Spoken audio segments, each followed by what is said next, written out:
Punks and Hobgoblins, welcome to the ultimate, and I mean the ultimate, Civ tier list for Age of Empires 4. Here at Boarology, we take things like scientific research to determine which Civ is the best and which Civ sucks very, very seriously. Thus, this tier list is the ultimate tier list. It makes all other tier lists null and void. If you want to know which Civ you should play and which Civ you should throw away, watch this video. Having said that, as a certified Bronze 1 player, this list is essentially looking at what Civs in general are the best. Having watched a lot of pro player games, having played a lot of games myself, which Civs seem to come out on top. Now, I do want to say, these Civs are balanced enough so that if you suck, you will lose, and if you play really good, like a Conk 3 or 4 player, you're going to win, at least against people below you. So, don't suck. That's my first tip. But other than that, this in general is which Civs just seem more powerful. Alright, so we're going to put on some sunglasses to look real smart for this list because it's very important that we look what we claim we are. Let's start with the Rus faction.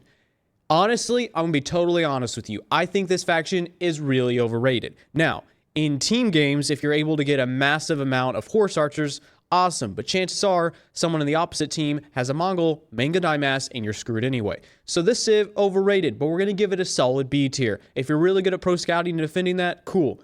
Oh, and I do want to say, this tier list is specifically for in general use, in general power, mostly delegated to 1v1 matches. This is not a specific list to team games. I'm going to make another list about team games specific to all you team game dens out there so that you may be more educated on how to win against your wicked enemies. Okay, Rus B tier. Honestly, man, I'm not even that impressed. I will say I don't play much Rus. Rus kind of sucks. I'm also going to make another tier list about my favorite Civs. Keep in mind, this list is not about my favorite Civs. If this list was about my favorite Civs, this would be like an F- tier because Rus sucks. Okay, China. So, I'm gonna be honest. I hate playing against these Civs in both team games and the ladder.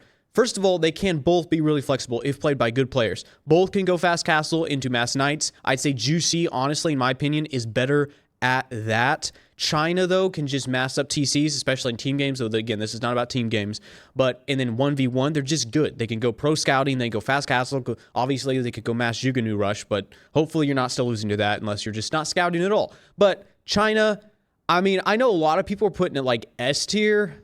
I don't know, man. I'll tell you what, maybe in team games it's S tier, but I don't know. Let's see. If I put them both in A tier, I'm gonna be totally honest. Apparently, I hear at the top level, these Civs are like the best right now. At least that's what people say. I'm gonna be honest. All these pro players who make tier lists, listen, they change their tier lists like every other week. It's like week 1, you know, Rus is S+++. Then some guy figures out the spearman can like walk over mountain cliffs, and then all of a sudden Rus is in D tier. So I'm not really sure what all these pro players, like what's happening in, you know, Conqueror 5 levels, but I don't understand it. On a general level, though, these Civs are both extremely strong. Here, you know, we're going to put them both in S tier, and then we're going to reevaluate. Okay, French. So if we're talking about in general use, in general playability, I actually still think, I'm going to be totally honest with you, I suck at French. I don't like French. French is not my playstyle. I don't like just massing knights and archers and feudal. But it is a really good Civ if played well. I would say it actually has a great amount of skill expression. And that is another tier list, I might make it too, is about what Civs take the most skill expression. Now, people put French in like easy, you need to learn it soon mode, yeah, but if you get really good at microing French, you can be super, super good at Age of Empires 4. Like, really, just get good at French, and you're just good at the game, straight up. So, I'm going to put it at A tier. There's a chance I'm moving down to B tier. I know people are going to think I'm crazy for putting it above Rus, but, I mean, honestly, Rus is probably better. Okay, we're going to put French in B tier for now, but we'll see. Okay. Abbasid. I mean, in 1v1, like, what's good about Abbasid? Like, I would never choose Abbasid in 1v1. In fact, we're going to have to do something here, guys. Okay, we're cooking something up here, fellas. There we have it. We have a new tier, friends. It's called Steaming Pile of Freaking Garbage. And that is where Abbasid is going, because this Civ sucks. Now, again, if you're playing team games and your team lets you get 10 TCs and nobody stops you, and you build a million Camel Lancer garbage, not Camel Lancers, Camel Riders, yeah, okay, fine, it's broken. But in normal games, like, I don't even play Abbasid. I used to play a little bit, but it's just not, it ain't it, Chief. I'm not gonna lie, it ain't it. Byzantine. Now, I think Byzantine has maybe one of the highest amount of skill expression. And I think in general sense, now it's a little harder to play in like team game settings and different settings, but in general sense, and just watching pro player matches, if played really well, S tier. S tier. I think it's higher than these straight up. I really do. I think Byzantine is really good. Maybe these civs are technically better. They probably are technically better. In fact, I'm gonna be honest, I put Juicy over China, straight up. I really would. Just watching games, I put Juicy over China. But Byzantine, if played, like if you're like take a pro player, take anybody, and if they're at their absolute just peak level, they're just on fire, Byzantine. Like I feel like Byzantine beats almost everybody if played really, really well. Okay, JD. Okay, so guys, JD is probably, in my opinion, the single best civ in Age of Empires 4. I mean, none of these other civs even compare to JD. I am so kidding. This civ sucks. This civ is a steaming pile of freaking garbage. Like, I mean, I guess if you're a pro player, I can move it up to D tier or maybe C tier. But because I hate JD so much and I think they just suck, I'm just going to put it in steaming pile of garbage. Like if I'm playing team games too, again, this is not team games specifically, but if I'm playing team games too, it's like, bro, why are you not just playing French? Like French is just straight up better. Like, yeah, you can play JD as good as French, but the fact that French exists makes JD steaming pile of garbage. Now, if you're a big JD fan, you are now certifiedly wrong. You can go play a bunch of JD games and get her sniped every 2 seconds. But it is a bona fide fact that JD does in fact suck. All right, Lancaster. So I know in like top levels right now, Lancaster's like being played with this whole like make lords and like horseman rush. I'll be honest, I just started playing Lancaster a little bit yesterday. I almost never touched it before. I was actually shocked how good it is. Like, I was just doing the kind of different versions of the Manor Boom strategy, and people said that got nerfed into oblivion. Well, it still seemed pretty good. They literally boomed faster than Malian. And I play a lot. Well, I used to play a lot of FFA and play with Malian Cal Boom, and they boom faster. And you can beat any other civs boom. Like if everybody's booming, Malian will get a huge, massive units out faster than anyone in Castle Age, except for Lancaster. Now, Lancaster's units, I will say, are not as good. Like their Hobbleers are not as good, near as good as Sofa. But my goodness, like I definitely put the Civ A tier. Like this is a good Civ, man. I don't care if you're going for Lord strategy or for any of the strategies. This Civ is good, and I'm really looking forward to playing it more, actually. So definitely A tier for Lancaster. All right, so Malian. Well, I've watched a lot of different pro games. I've watched them play Malian. I've played a lot of Malian. I think Malian is actually one of the best Civs. Now, I'm not going to put it in S tier, because I just don't think, like, I think it just takes too long and these civs can just kill it, and spear crossbow is totally broken with China. So, yeah. And these guys don't have crossbows too, by the way, which kind of sucks. And Mustafati warriors are not that good. So, I'm going to put it in A tier, but I really think it's a really good civ. Like, I still think it's better than Lancaster if played really well. Now, I'm going to be honest. I'm really good at Malian if I can play like a bronze 1 player I am and just boom to Cal Boom, and I'll kill you. But, you know, if you make one spearman, then I'm probably screwed. But good players, mind you, will know how to make units in Feudal Age and actually defend themselves, unlike yours truly. Here over at Boarology, we really don't like to make units unless we really have to, and then we make a lot of them and then we kill you. But if you make, again, 1 or 2 spearmen before that, it's GG, you take the W. Anyway, if you're a good player, though, Malian, I love Malian. Maybe I'm biased, I don't know, but I think Malian's a really good civ still. Japanese. So people put Japanese S tier. I mean, sure. I think Yumi build orders are probably the best. Like if you, in Feudal, build several Yumi, maybe some horsemen or spearmen, either one really. That's one cool thing about Japanese, I will say. You can basically make any type of unit comp. And with their cheap barracks, you can mix in the samurai or the whatever the fast swingy sword guys are called. You can mix those in really fast. So if they're massing crossbows, you can mix in the light infantry guys, or you can just tank with samurai if they got a bunch of archers, or you can build a horseman and do right. So you can kind of have a really diversified comp. Having said all that, I mean, I would say just on pure power and bonuses, this civ is definitely better than these two civs. But like compared to like Byzantine, I feel like if Byzantine has played peak versus Japanese played peak, I feel like Byzantine wins. Again, Byzantine has a lot of skill expression. I would actually say it has a lot more skill expression than Japanese, just because Japanese bonuses are easier, simple. Again, if you want to, I would almost say if you want a clean, just fun game making units, Japanese is a really fun civ. It is a really fun civ. I won't deny that. I do not like their Castle Age landmarks particularly much, but other than that, I mean, just on bonuses, it's a really strong civ, just straight up. All right, Mongol. So if this was a team games list, Mongol would be in a totally different place. But for now, I mean, to be honest, as a certified bronze 1 player, I don't play a whole lot of Mongols. And if I do play Mongols, I typically run the con into the enemy TC and it's GG and I just quit. So Mongol, I mean, it's definitely worse than these. Okay, I'm gonna be honest, guys. Rus should probably be over French.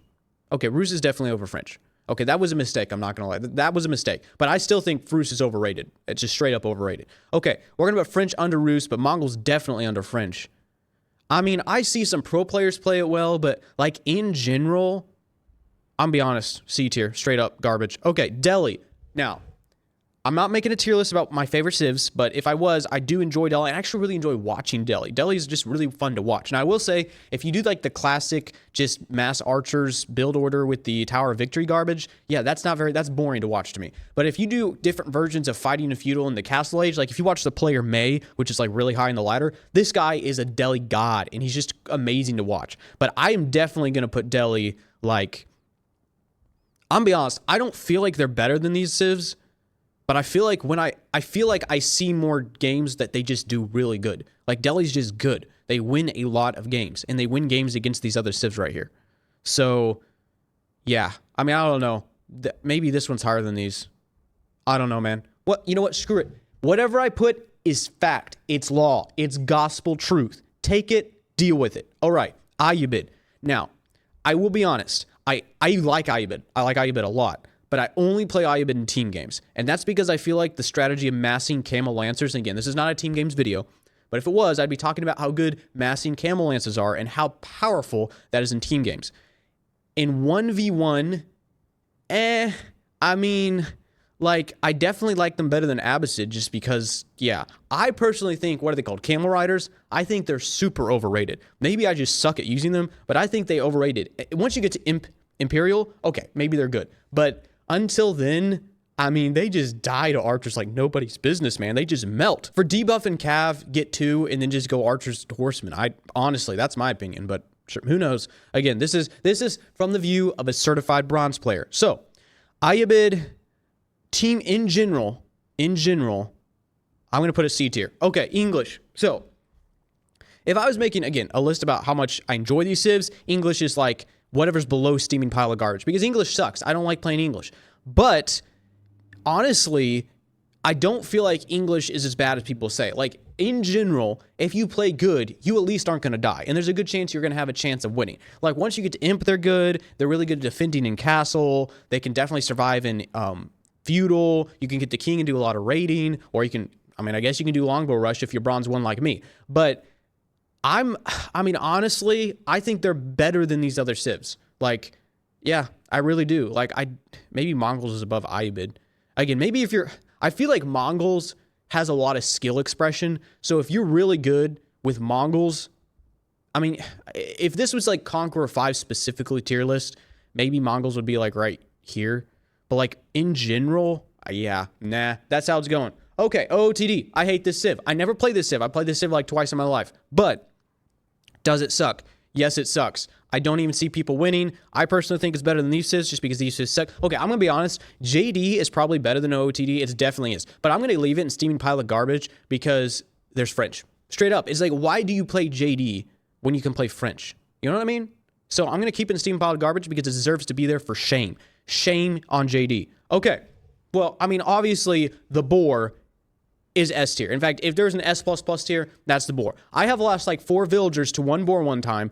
I looked away for 2 seconds and that boar had killed 4 villagers. One time I pulled a boar on an enemy army and it killed half of the enemy army before going down in glory. That is insane. The boar is completely broken. If they can make a civ about boars and you have a bunch of boar warriors, I mean, it's broken. Like the game's over. You have a broken civ. Okay. Easy S tier. Ottomans. I feel like Ottomans is this most civ by far that I want to explore the most. Like, I just don't know how to play Ottomans. I will say controlling military skulls, like, you know how you have to number all your buildings to make sure you're constantly producing units? Well, I feel like using military skulls is like you forget you get units from them, and then it's like, it's hard to do the micro macro with it, at least for me. So I really struggle with Ottomans, but I really want to try. I've only played them a few times. It's probably one of my least played civs, but I would actually really enjoy it. And watching good players play Ottomans, should it go A tier? That might be crazy. I mean, it's either top of B tier. I mean, listen, I'm just sick of Rus, so maybe Rus is actually better, but I'm sick of seeing Rus. So I'm going to put Ottoman above Rus. I'm going to keep it like that. Screw Rus. Screw you, Rus. Okay. Now to the hardest Civ ever to rank. Knights Templar. Listen, KT is just the most what is happening Civ ever. Now, I know you hear this from probably pro players all the time, and maybe it sounds like I'm just copying exactly what they're saying, but for once, they're 100% freaking right. Not just for Conk 5, for every level. If you're a Gold 1 player, if you're a Bronze 1 player like me, KT is literally broken on water. If this is a water map, if it's a hybrid map, if it's any water-related map, broken. And I mean broken. Listen, when I play in the ladder, team games, whatever, if there's water, I pull KT, I win. Boom. It's that simple. I win. And if the enemy has a KT, maybe I lose, but I still lose because the enemy had a KT. It's that simple, man. I mean, you might lose because your team sucks and they make no units. I mean, that's your average team game, right? But in general, KT, I mean, if it's a water map, it's S+++. Like the boar obviously sucks on water. And all these, like Biz really, I'm going to be honest, Biz sucks on water. Maybe I'm going to make another tier list specifically for water. We're saying this tier list is dedicated towards, I guess, land maps or just in general maps. But the thing is, most of these civs still stand good on most hybrid maps. I mean, I'd say Biz is the one that might fall off, but maybe Biz and Delhi. But KT is like, but the thing is, on land maps, dude, boom. Okay, Well, let's be honest about it. Okay, well, yeah, actually, you know what? With Abbasid, so here's with Abbasid, right? If I age up economic wing, I can at least get a second TC cheaper and faster, straight up. Well, the thing is, not really. I mean, KT have faster wood gathering. They both suck. Yeah, they can get their second TC fast, but then what do? Their units suck. They have no direction. There's nothing to do. Yes, I could try Axeman Thrower, and maybe that works in team games to ram rush. But in most games, your enemy makes archers and you're screwed. I would honestly say the only viable strategy with KT on lane maps is just to mass archers. It's literally that simple. Mass archers, get some horsemen or knights or something else, and just try to kill them. It's really that simple. Now, again, if your opponent sucks and you're playing good, you probably will win the game. But in general, this civ should lose to almost all these civs. Like, okay, OTDs does suck, but like almost all these civs, KT should lose. Like, I mean, unless you're making camel riders against pure archers, then again, it's about skill expression. But in general, KT really, really, really sucks on land. I tried them on accident. I misclicked my civ. I played KT. I lost. Really bad. KT sucks on land. So, if this is a water map, S+ tier. But because this is in general, overall, I got to put KT in steaming pile of garbage, man. I got to do it. It just sucks. Now, again, if I'm making this for FFA or water maps or hybrid maps or even certain team game land maps or certain maps, KT can be at least mid to S+. But right now, just on average land or mostly land maps, it sucks. All right, so that was the ultimate Civ tier list. It is fact. It is stone. I might change my mind in 5 minutes, but right now, it is fact. Do I have any regret? No. Will you hate on me for disliking one of your civs that you think is completely OP? Yes. Guess what? As a certified Bronze 1 player, I have all the truth, and no other player knows more about this game than me. So, over here at Boarology, we take our scientific research very seriously. As you can see, the board is completely broken and horrible to play against because it will slaughter your villas and probably your armies. I really do think Biz, if played the best, if like peak moment, whether you're a peak Bronze player or peak Conk 5 player, it can just destroy. It can destroy in Feudal. It's one of its Castle Age landmarks. It's really good. In Imperial, honestly, if you get into Imperial, like some other civs might surpass it. But in general, I think Biz has the most skill expression. I do. Maybe I'm biased because I just enjoy watching Biz more. I feel like China's more straightforward. Like it's not as varied. But yeah, I'm gonna be honest, you know what? Screw it. I'm keeping the list. I'm sticking with it. That's truth. Take it. Deal with it. So that was the Ultimate Civ tier list. Hope you liked it. Let me know what you think. Or just don't. I don't really care. Anyway, until next time, peace out.